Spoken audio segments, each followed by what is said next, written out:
Bilib qo'ying, odamzodning eng tez sog'inadigani onasi bo'lar ekan. Onasini sog'inadi odamzod. Onasiga talpinadi odamzod. Lekin ming bor uzr so'rayman. Onasi o'tib ketganlarchi? Ular ham sog'inadi. Sog'inganda ham qattiq sog'inar ekan. Lekin talpinishga kelganda kimga talpinishni bilmasdan goh xolasiga, goh onasini dugonalarining yuzlariga termilib qarab qolar ekan. Koshki men mana shu yuzlarda onamning chehrasini ko'rsam. Xudoga shukr, onamiz bor, lekin onasi o'tib ketganlarni yuzlariga, ko'zlariga qarab yozgan she'rim bor. Sog'inganda o'rtanadi dil, sog'inganda aylanmaydi til, yurak dardim qiynar tanamni, sog'inyapman yaxshi onamni. Qayga ketdingiz keling onajon, alla aytib bering onajon, rayhon isi tutsin xonamni, sog'inyapman yaxshi onamni.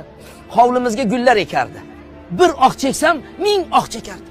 Haydar edi dildagi g'amni, sog'inyapman yaxshi onamni. Onajon, jon onajon, hech bo'lmasa tushimga kiring, bolam deya yana bir kuning, to'ldirayin qalbdagi kamni. Oh, sog'indim yaxshi onamni. Yaxshi onasini sog'inganlarga Alloh sabr, toqat bersin.